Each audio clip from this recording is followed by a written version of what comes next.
No, I'm alright, thank you. Sure? Yep. You waiting for anybody? I ain't, no. You're not? No.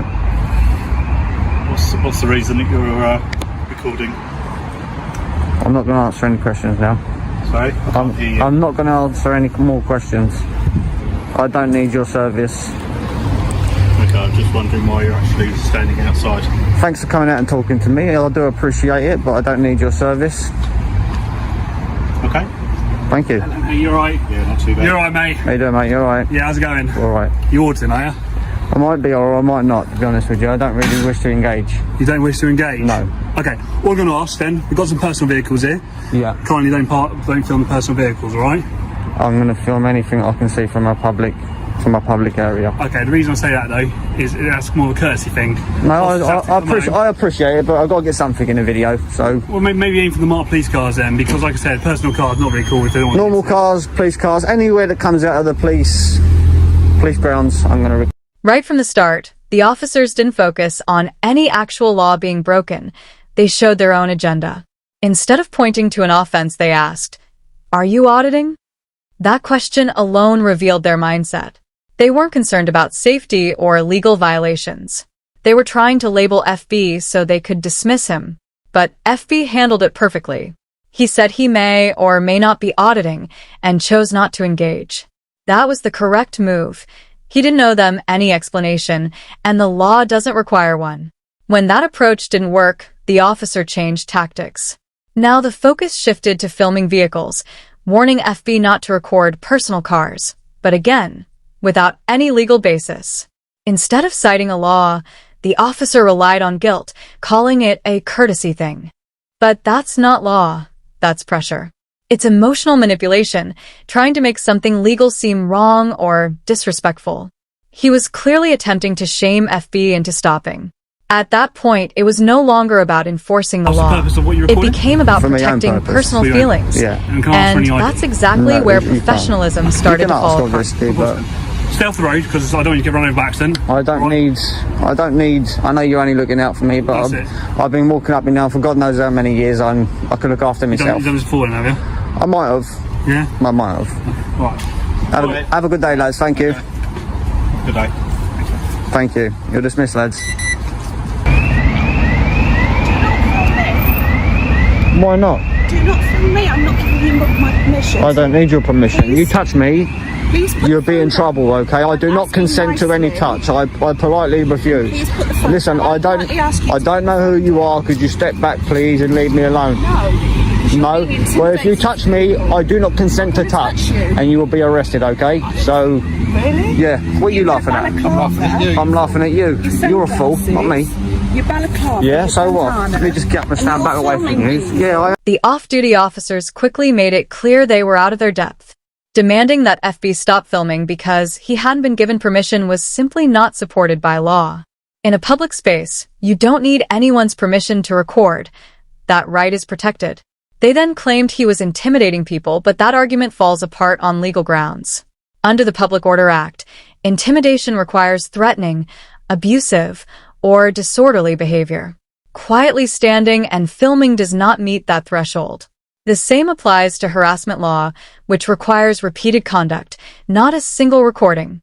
Even the mention of his clothing, such as a balaclava, carries no legal weight on its own. It is not illegal to wear.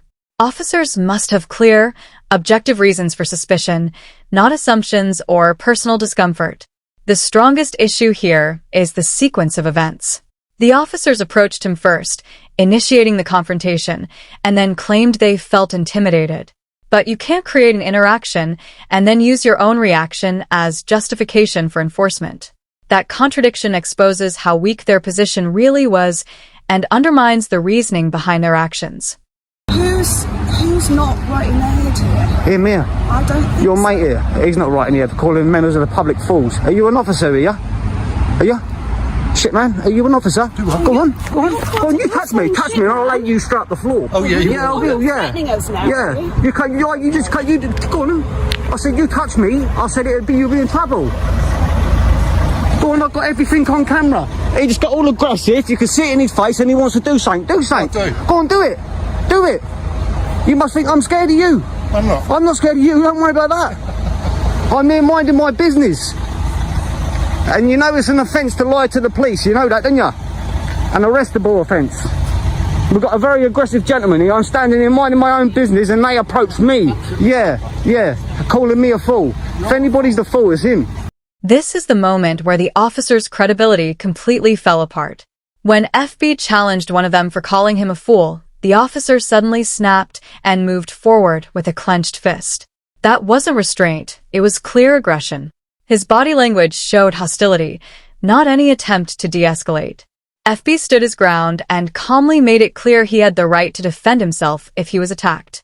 Instead of addressing the officer's behavior, the others twisted that statement and claimed FB was the one making threats. That's where the inconsistency becomes obvious. The escalation came from the officer stepping forward aggressively, yet the moment FB asserted self-defense, the narrative was flipped. It creates a pattern. Provoke the situation, then shift the blame onto the person reacting to it. That's not proper enforcement. It's distortion of what actually happened, and it shows how quickly the situation was reframed to protect their position. All right, cocky boy. Sorry? All right, cocky boy. What are you being cocky for? What are you being cocky for? What are you being cocky for? Go and do your thing. Go and do your thing. You're dismissed. See you later. Hey, he got an attitude, hasn't he? What's the matter with him?